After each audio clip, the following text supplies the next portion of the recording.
I would bet that the vast majority, if not all of us, if we're honest, would say, yes, I have done something that I'm ashamed of, something I wish I could undo or have handled better.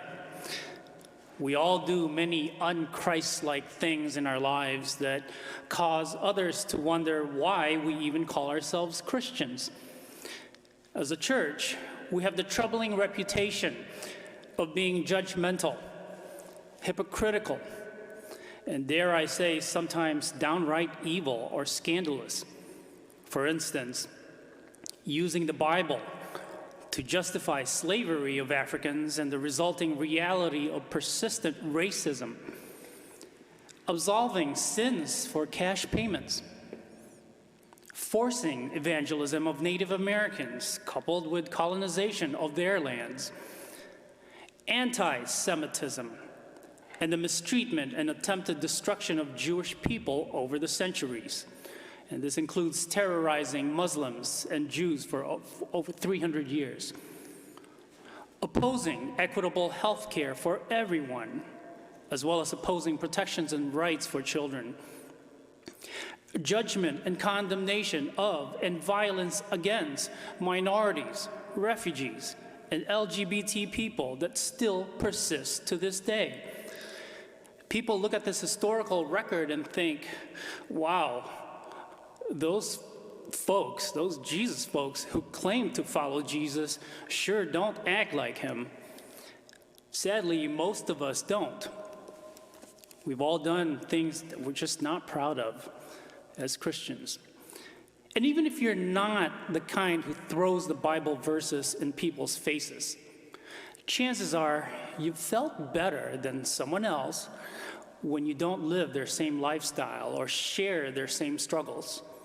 It is so easy for us to look down on people whose lives don't match ours.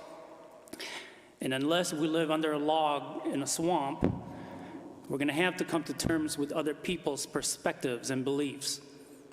Face the reality that not everyone shares our Christian worldview. So we just need to listen without judging someone. Because when we do that, it opens up doors that even the most airtight theological argument can't pry open. If we want to make the biggest impact as a people of God, that is, if we want to spread the good news effectively to others without manipulation or infringement on their freedom, we need to present our faith as a way of life, one we're free to choose, and really living out the gospel in a way that others truly see Christ living through us. Our faith is demonstrated, made manifest, and incarnate in the world through our works. Faith is completed by our works. It's why James is reminding us again that we must be doers of the word. We cannot intellectually follow Christ in his concern for the poor if we do so only in word. We've got to talk the talk and walk the walk. And we do so without being ashamed of the only person who can provide peace for our soul, not only in this life, but also in the next. Thank you for joining us for this celebration of the Mass.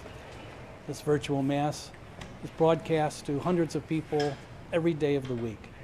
You know, over 100 years ago, the very first celebrations of the Mass took place on the second floor of the Glenview Public House. It's been inconceivable that 100 years later, we would be reaching so many people all over the world through this technology. If you'd like to support the ongoing broadcasts of OLPH's Masses, please go to our website, go to Give Central, and you'd be able to support the ongoing outreach of this virtual ministry.